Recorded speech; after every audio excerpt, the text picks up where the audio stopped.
Tinraid na ng Barangay Ginebra itong si Maverick Ahanmisi dito sa Terra Firma Jeep.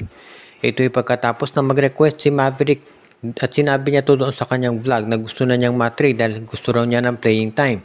Sinabi ni Coach Tim Cone na wala daw silang hahadlangan na player kung ayaw na sa Ginebra. Kaya nga nila pinakawalan din ito si Jamie Malonzo. Kasama pa si Aljon Mariano doon sa ginawang trade ng Barangay Ginebra, pero marami ang naniniwala na hindi dyan matatapos ang kwento dahil alam nating nakuha ng Barangay Ginebra yung first round draft pick ng Terra Firma kapalit ni Ahanmisi at ni Mariano.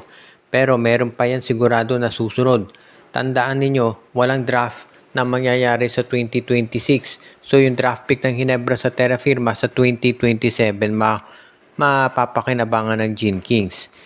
Sa ngayon, itong Terra Firma Jeep ngayon ay magkakaroon ng dalawang Ahanmisi at itong Barangay Ginebra walang kapalit na player dahil draft pick nga yung nakuha nila.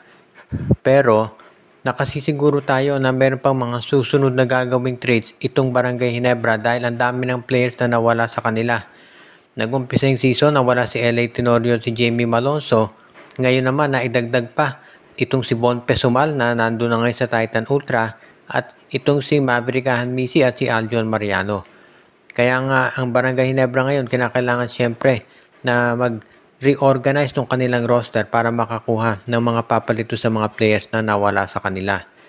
Nanalo Ginebra kagabi kontra dito sa TNT, so ibig sabihin malakas pa rin yung kanilang lineup kahit na ang daming nawalang players.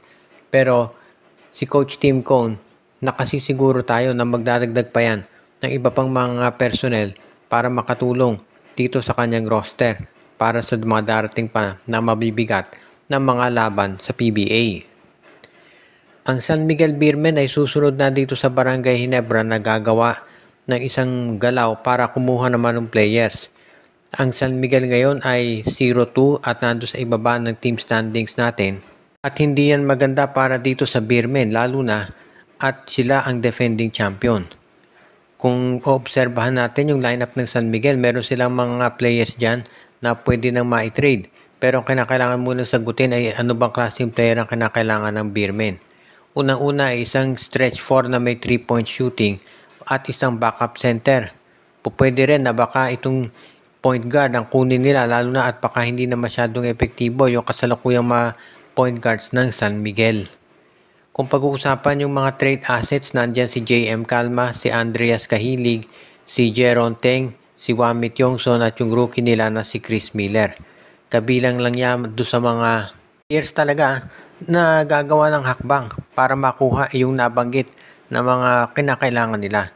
Si Coach Leo Austria sigurado nagagawa yan ng hakbang para yung mga kailangan ng San Miguel na isang center, isang power forward at isang point guard ay mapunuan nila.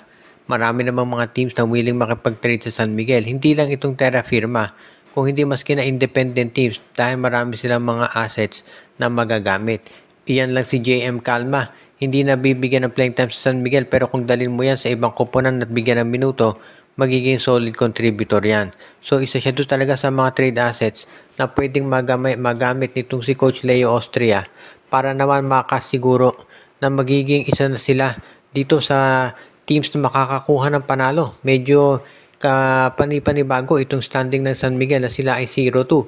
Kaya itong si Coach Leo Austria at ang management gagawa yan ng hakbang para maremedyohan na ganito at magsimula ng manalo ang SMB. Nagtataka siguro at natitiyak natin na hindi masaya ang Converge at Titan Ultra dito sa pag-approve ng trade kay Maverick Ahanmisi at Aljon Mariano ng Barangay Ginebra para doon sa first round draft pick ng Terra Firma. Maraming ang fans ang nagtatanong bakit itong trade ng Ginebra Terra Firma na aprobahan samantala yung trade nitong Titan Ultra at Converge Fiber Xers ay hindi. Ang involved doon sa trade ng Titan Ultra at ng Converge ay si David Defonso kapalit si Kobe Monhe at yung first round draft pick ng Titan Ultra. Ang sabi nga nila, bakit ang trade na yun ay hindi na-aprobahan pero ito sa Barangay Ginebra ay na-aprobahan agad. At dahil dito, nagko-comment na yung mga fans ng Titan Ultra at ng Converge na hindi na sila natutuwa dito sa PBA Trade Committee. Itong PBA Trade Committee ay ginawa yan ni Commissioner Willie Marcial.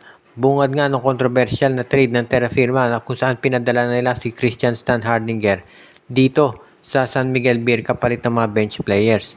Pero kahit na meron ng committee, nagpapatuloy pa rin yung mga controversial na mga trades ngayon. Kaya nga dito natin makikita talaga na kinakailangan ng gumawa ng hakbang. Converge kung talagang hindi sila masaya dito sa naging officiate, sabihin na nating desisyon nitong PBA Trade Committee. Nasisiguro naman natin na itong committee ay nakikinig dito sa opinion ng publiko at pag-aaralan nila kung ano ang dapat gawin dito sa trade ng Converge at ng Titan Ultra. Hindi naman manhid ang PBA dito sa mga kritisismo, kaya sigurado nagagawa yan ng paraan talaga para masiguro nila na magiging patas itong mga trades. Tandaan natin na itong Barangay Ginebra kinakailangan din syempre ng panibagong player at si Maverick Hanmis yan nag-request ng trade, so no choice ang Ginebra dyan. Pero kinakailangan din naman ito sa Titan Ultra ay magiging isa na dito sa mga top teams ngayon dito sa PBA kung matutuloy yung trade. At ang huli nating report ngayon ay itong si Greg Slaughter, official lang nag-express ng interes na bumalik sa PBA. Nag-issue ng official statement si Greg Slaughter kung saan nag-apologize siya sa mga past miscommunications dito sa mga officials ng PBA. At ibig nito sabihin, parang lumalabas na nag-apologize si Greg kung ano man yung nagawa niya o nasabi na hindi nagustuhan ng mga opisyalis ng PBA.